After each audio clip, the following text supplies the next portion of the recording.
I got to jam out just a little bit. Every time I come on, I love hearing all this different music that I try every day. I still haven't decided on one that's just perfect because they all sound so good. So what's up, everybody, and welcome once again to the recording of the podcast known as Going Full Nerd. All right, let me vibe out on this music just one more time, just a little bit. All right, let's get this music down where it needs to be to a more respectable level. What's happening to everybody that joins in on the live podcast recording here on YouTube? But you know what's going on. We got to go ahead. We got to do, as always, I do my shout outs. What's happening to my man Low Cuts? What's happening, Wilbur? Glad that you could pop in. And everybody else, if you want to get the little shout out, go ahead, say something in the live chat if you can, and you will get acknowledged. So check this out, folks. As always, we got to go ahead and do what we call the shameless plug section of the show. I do it in the beginning, get rid of it. Get done, and then we could get on to the good stuff. So the shameless plug goes as follow. Please make sure you follow me on Twitter. That's at Onyx1969. You can see it across the bottom of your screen. Now, if you're watching this on YouTube, it's already done. So just go ahead. Make sure you tell your friends to go to youtube.com/goingfullnerd. Hit the like, hit the subscribe, and share it with people. And you can join in, have the chat going in the background while I bring up different nerdy subjects and get that camaraderie going. What's happening to my man Omar that jumped into the live chat? Thank you very much. So now let's get the rest of the shameless plug going. Please make sure you check out the podcast itself while you're driving to work, coming home from work, while you're sitting in the bathroom with a nice magazine. Put it on your favorite podcast software, which can be anchor.fm/goingfullnerd, or look for Going Full Nerd on Apple Podcasts, Spotify, iHeartRadio, and Pandora, or whatever you choose to consume your listening pleasure. Okay, now that I got that out the way, we've got one more requirement, one more thing that we always do.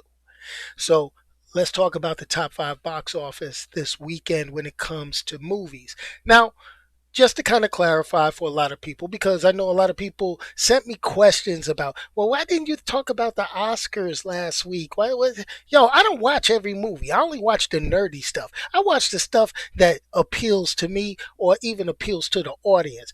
So if it's got, some heart-wrenching message, I'm not giving you any heart-wrenching messages. I'm not really doing anything to, what's the best way for me to put it, to broaden your horizons. We are here for low down, dirty, gritty, goofy fun. But anyway, let's check it out. Coming in at number 1 this week was Jim Carrey and the Sonic the Hedgehog. How the heck did a old Sega game get to the top of the box office? Now, it pulled $57 million. Wow. For an initial offering at the box office, hey, it is what it is. Especially after the outcry when they changed Sonic. They had the people complaining about the eyes and how it looked. Okay. They went, sent it back, got everybody at Paramount to redo the special effects. And then from what I heard, they fired everybody after it was done. I don't know how true that is, but I think that's a pretty jacked up story. But anyway, coming in at number 1, 57 mil, Sonic the Hedgehog. Coming in at number 2 with one of the biggest drops in domestic box office that I've seen, and that's Birds of Prey and the fantabulous emancipation of one Harley Quinn, or as the people call it now, it's Harley Quinn Birds of Prey. I don't know, they say they changed the title. I'm still calling it by the long form title. I gave it a review. You see it, go check it out on the podcast or go check it out on the YouTube channel. Hear what I say. But it went from 33 million last week on this first weekend to 17.1 million. I don't know if it's just, the movie's not bad. I mean, I'm gonna say it. The movie's not bad. Check out my review. It ain't nothing to write home about, but it's not bad. But what I am gonna say is this: what is tanking this movie? Is it the writing? Is it? I mean, when I say the writing, is it these guys and people on the internet that are just like, oh, it's not sexy enough and things like that? Is that it? Or is it the fact that Warner Brothers don't know how to market properly for their superhero properties? Is that, I mean, I think it's that. But, it is what it is. Let's continue on. Coming in at number three is the remake of 70s television, Fantasy Island. Yo, is anybody else noticing that all the 1970 shows are coming back as either goofy comedies or horror movies? So as a horror movie, I'm not really trying to see it, but coming in at third this week, Fantasy Island. I might try to find an alternative way to see this movie. It was by Blumhouse or Sony Pictures releasing. 12.4 million for the Fantasy Island remake. I mean, there's no tattoo. There's a Mr. Rourke played by our boy Michael Pena. Luis from the Ant-Man movies. I wish he was in there talking like Luis from the Ant-Man movie. Maybe that would bring me in, but it is what it is. 12.4 million. Dang. I wonder what the budget on that was. I have to go look that up. Coming in at number four is a movie I know nothing about called The Photograph, and that pulled in $12.2 million. Wow, Universal Pictures. I'm sorry, it is what it is. And coming in at number five is last week's number two, Will Smith, Martin Lawrence, Bad Boys for Life, pulling in $11.3 million. And that is your top five domestic box office for Valentine's Day weekend. That I showed you. Hey, love the one you with, folks. For some people, but it is what it is. So, are we ready to get to the meat of today's podcast recording? Are we ready to get to the juicy part? Because we had a lot of stuff, but this, I think, took the cake. I mean, as you can see, you could tell by the title. The title of today's show was Costume Outrage. First look, the Batman of the film, The Batman 2021. Let's give a quick reminder. It is Robert Pattinson as the Batman. So, here we go. I talked a little bit a while ago when they first announced Robert Pattinson, and we were joking around a little bit, talking about our Batman could sparkle because he played the vampire in Twilight, and things like that. So it is up to this. So I feel, all jokes aside, all BS aside, your boy has to talk about this 35-second costume reveal they had online. Now, with that costume reveal, it wasn't much. It was a little 35-second clip. YouTube purposes, copyright infringement purposes. I'm not going to show the video. You can go find it online. It's everywhere. So you can see what you see. But, it's up to your boy to be the voice of reason, okay? You got people saying it looks great. You got people who hate it. And we got to first look at the costume to be worn by Robert Pattinson in this in development film. Just letting you know, that was a camera test. It is no way near the final costume, I don't think, okay, for the movie. I mean, we are a little over a year out from when this thing is supposed to hit theaters. So that means they're either filming or they've done film, something, I don't know Hollywood like that. I'm just a regular guy, but I read a lot. Okay. So this is the thing. I think we go through this every time we get a superhero movie. I really think we do. I really think we do. I remember the outrage back in the day when the X-Men wore black leather. I think we got the same kind of outrage when Superman put his drawers on the inside of his costume for Man of Steel. If you know what I'm saying. And we got this outrage most recently with Harley Quinn looking like she just jumped out of Hot Topic in her movie. birds of prey. So here's the deal. All right, we got to be better, people. We got to be better than this. I mean, we could be mad, we could be great, but let's listen to this. Matt Reeves, he revealed a teaser, and we got the first glimpse of Robert Pattinson in, and I'm gonna call it the proposed Batsuit. I'm gonna call it the proposed Batsuit because until we get the final movie, we don't know. And as you see, I got a lot of Batman related material in the background because I want to show my support for the Batman. You know. So here goes the deal. All right, this is the deal. The Matt Reeves footage, it had like a bunch of close-ups. It had the music playing. It almost like with the music playing, and it didn't do one thing. It didn't show us the suit in color. Okay, it had this red tinted video, which drove some fans completely crazy. And the reason being it drove people crazy, it was looking a lot like the Netflix Daredevil costume than a traditional Batman. Okay, that's why everybody was tripping. All right, that's why people were tripping. In addition, it was just crazy. I mean, I'm gonna tell you, I'll put it like this. When I saw this on screen, somebody posted that image on Twitter.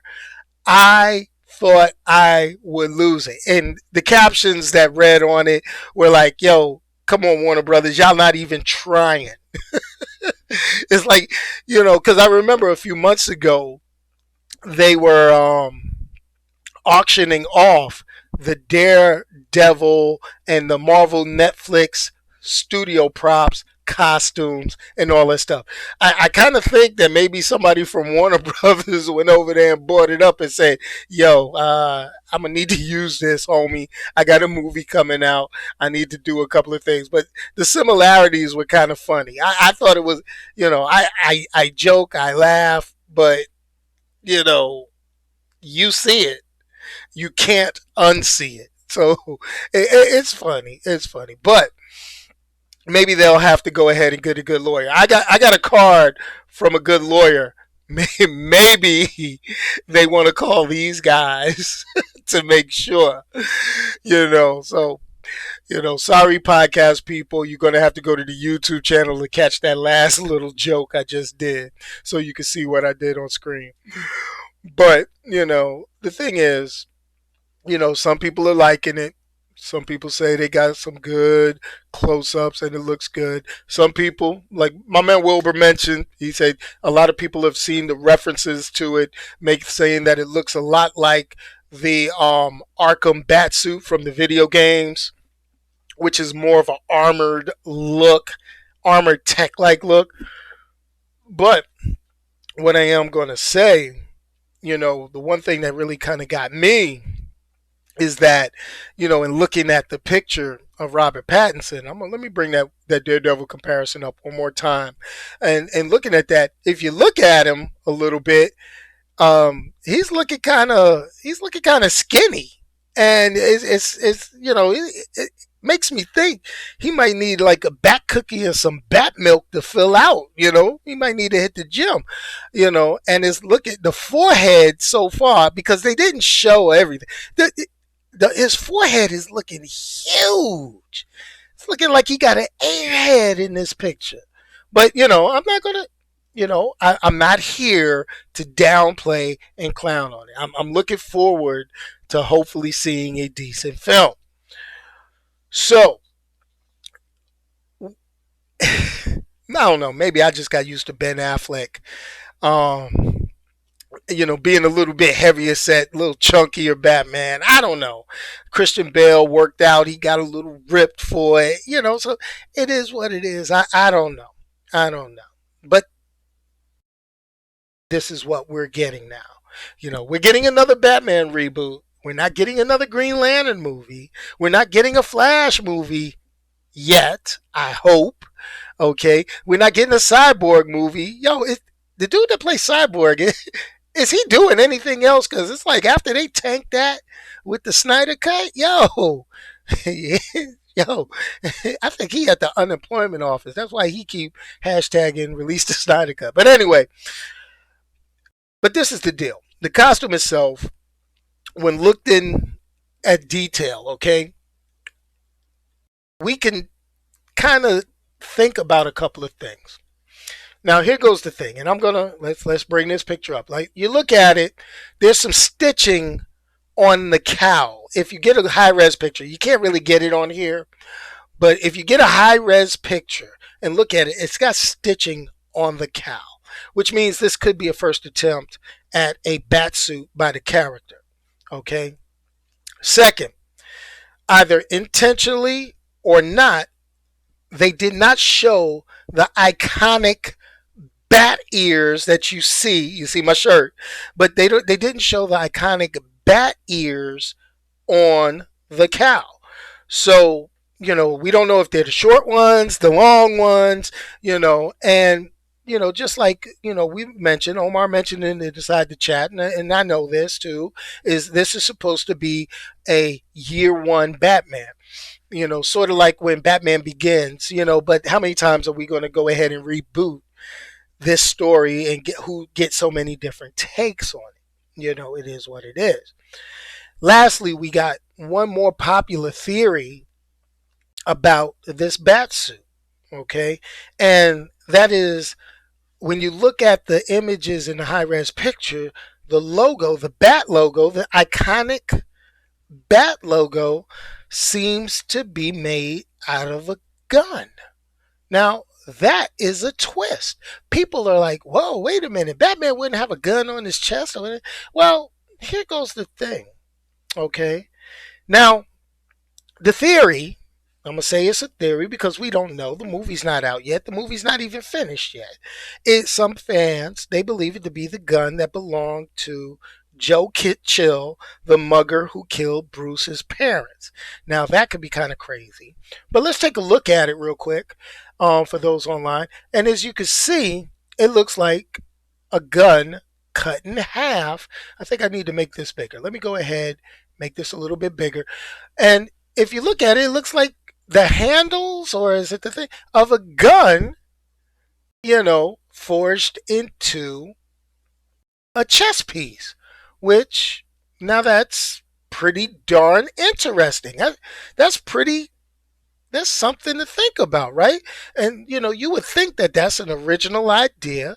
You think that's like, okay, okay.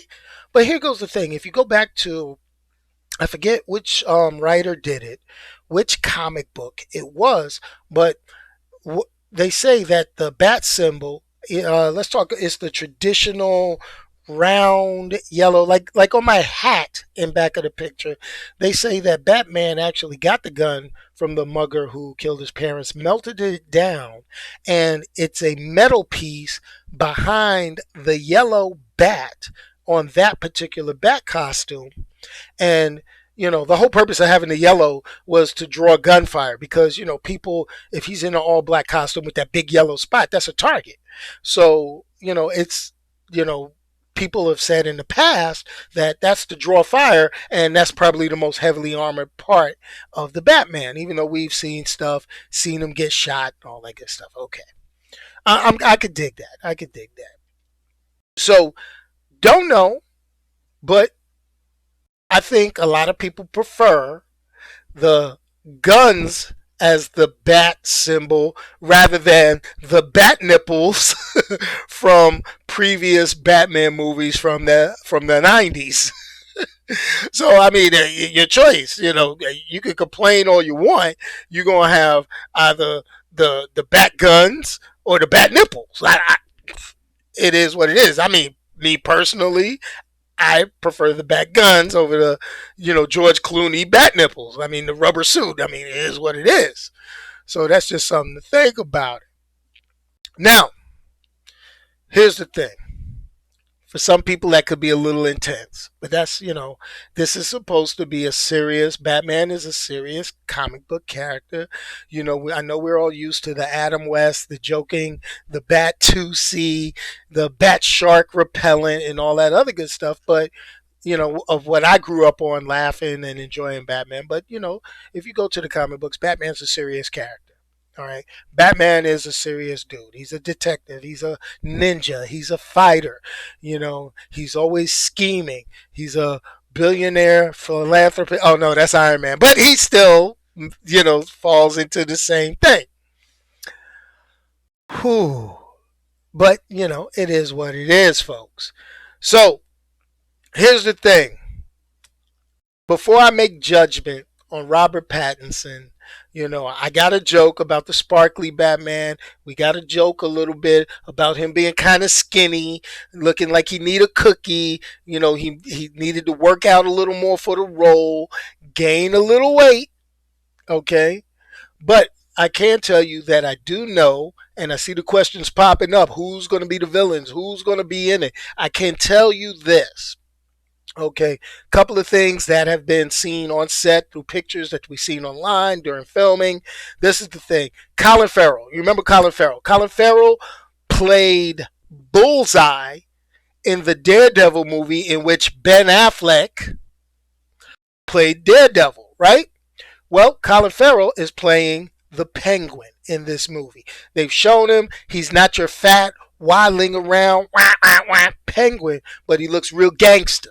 Okay, so that's something that's interesting. So the takes on these characters seem to be a little bit different. It seems like they're going to mix a little bit of how they did Gotham from the television show, because if you remember, the Penguin in Gotham wasn't like your Danny DeVito from the old school movie or your Burgess Meredith from the old school TV show, or even looking like the comic book. He was kind of slim, did his thing.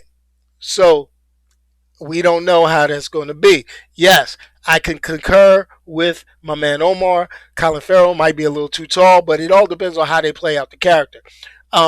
I don't have the cat guy's name, but they're also rumored to have the Riddler in the movie. So that should be interesting between the Penguin and the Riddler. That sounds a lot like they're pushing a close connection to the Gotham television show, even though it won't be interrelated or anything like that. But it makes you think that they're taking some cues from how they did that as far as the casting and character design and how it looks. In addition, this one drives a lot of people crazy because that people don't look at it as let's get an actor and make sure the actor is good. They still harped on physical look based on the comic books, and I'm an old school comic book guy, and I like seeing interpretations of the character look like the characters that I grew up with. But we don't live in that world today. We live in a diverse world. And hey, if you're a big comic book fan, you know about Elseworlds, you know about What Ifs, so people could look like whatever. Like I know people were tripping on Black Canary from Birds of Prey. They're going to trip on Catwoman from this because that's Zoe Kravitz, Lisa Bonet's daughter. For us old heads that was like Lisa Bonet, hey, psh, we see you going here. Zoe Kravitz. I think the last time we seen her was that X-Men First Class. So that's something to think about. So here's the deal. Okay, here's the deal. We're still waiting to see the final forms of these characters. We're still waiting to see what the plot synopsis, the storyline. Judgment's still out. Thank you for the first look, Matt Reeves. If you want to give us more, give us more. People are going to enjoy it. We're going to see what's happening. So it's either going to do well or it's going to do bad. Now, taking a look in the chats, my man Omar brings up a point, says, hey, is it too many villains? Now, here goes the thing. In the comic books, we're used to, as comic book fans, we're used to maybe one villain, two villains most, but they be doing like two and three villains in these movies. And I think a lot of that is due to they're trying to cast a wide net to get a whole audience in and get people in. If you're going to, and the life expectancy of a movie usually is about three movies and then you're done. A trilogy. Notable exceptions, Fast and the Furious, James Bond, but they change the characters every so often, things like that. There's a few exceptions, but the exceptions to the rule should not be, looked upon as, well, they did this here. So, you got to figure that out. You got to figure that out. Now, I'm looking at also to address kind of what Wilbur said, yeah, DC is starting to do a lot of single spin-off movies. You know, here's the deal. This is the thing. When it comes to the live action movies, you're not going to get too many different movies. You're not going to get too much of the different things. Like the Elseworld stuff. You'll get that, what you mentioned in the live chat, like Bruce dies and then Thomas becomes Batman, like Flashpoint. You'll get that in the animated features. Matter of fact, they already made it in the animated features. But you're not going to get a live action like that. But they're going to do little tweaks, little reimaginings, little things to kind of go. I think that's where the problem was with Birds of Prey. It's a reimagining. It's not straight from the original animated series, and it's not straight from the comic book. It's close. It's a mixture of the two, but not, that. So let them do their tangent. Now, has this ever backfired in the past? Yes, Dragon Ball Z movie, that failed because they took the characters and made a story that was just like, what the hell is this? Okay. I feel, even though it won an Oscar, Joker, which was a good movie, don't get it wrong, it just wasn't the Joker that we were used to or expect from the comic books. Okay? It's not saying that couldn't be a Joker, but they could have changed the character name to anything else and the story would have been the same. But they used that name for drawing power. They put the connection to the Batman with Thomas Wayne, a young Bruce. They did that. Okay? Because they didn't want to build a universe around that. They wanted to have a pre-existing universe and go at it from there. But that is what it is. But anyway, folks, I think we're at the end of our time. We're about 27 minutes in. Thank you so much for listening to me rant and rave. And please hit the video with a like. Hit me with a comment on the video or on Twitter and tell me, do you give the Bat costume a thumbs up, or is it a thumbs down? Is it a fail? Go ahead and leave those comments on the video, not in the chat, but leave it on the video. Comment on the video, and let's see how that goes from there. But anyway, everybody, thank you for joining in. You could be any place else. And as always, remember, if you can't say nothing nice to anybody, don't say anything at all. I'm about to drop this funky outro music. And hey, if you can't say something nice, let me know. Y'all still ain't taking me up on this. I could say a few words about people. Anyway, peace, y'all. And I'm out of here. Boom! Got to get that music on.